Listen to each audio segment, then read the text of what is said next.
देशमा यति ठुलो सङ्कट आइपरेको छ। यी कन्टेन्ट क्रिएटरहरूलाई चाहिँ नि बाढी पीडितलाई कसरी बचाउने भन्दा पनि आफ्नो नेतालाई कसरी बचाउने भन्ने भइरहेको छ। यिनको नेताले गरिब दुखी सुकुम्बासी माथि गरेको अन्याय लुकाउने सबैभन्दा ठुलो मौका त अहिले यिनीहरूलाई पो भइरहेछ। देखिस खोलाको छेउमा नबस भन्दाखेरि सुकुम्बासी बस्तीमा डोजर लाउँदाखेरि कसरी सरकारको विरोध गरेको थियो देखिस भनेर चाहिँ नि काखै पिटिरहेका छन् क्या। होइन, यस्ता मान्छेहरू तपाईँको घर वरिपरि छन् भने चाहिँ कसम यिनको मुखमै गएर थुक्दिनु क्या, खकार सहितको थुक्दिनु क्या यिनको मुखमा गएर। त्यो बाढी खोलाको मापदण्ड पुरा नगरेको कारणले पनि आएको होइन, वर्षा भएको कारणले आएको बाढी पनि होइन, त्यत्रा चाहिँ ड्यामहरू फुटेर आकस्मिक आएको बाढी हो।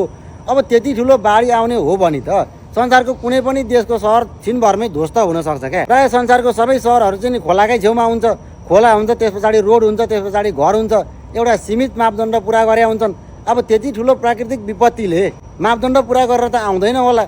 अनि त्यहाँ हिजो रसोमा भएको त्यति ठुलो जनधनको क्षति पनि मापदण्ड पुरा नगरेको कारणले भएको होइन, पूर्व सूचना नपाएको कारणले भएको हो। अर्को कुरा, आज विज्ञान प्रविधिको युगमा पनि पृथ्वीको भित्री कोरमा कहाँ के भइरहेछ भन्ने कुरा पनि थाहा हुन्छ भने एउटा हिम पहिरो झरेर चाहिँ खोला थुनिएको कुरा कसरी थाहा भएन। खैर यो कुरा छोडिदिउँ। तपाईँ हामी चाहिँ अब कुनै नेतालाई बचाउ थिचाउ गर्ने भन्दा पनि बरु बाढी पीडितहरूलाई चाहिँ कसरी सहयोग गर्न सकिन्छ आफ्नो ठाउँबाट सक्दो सहयोग गरौँ।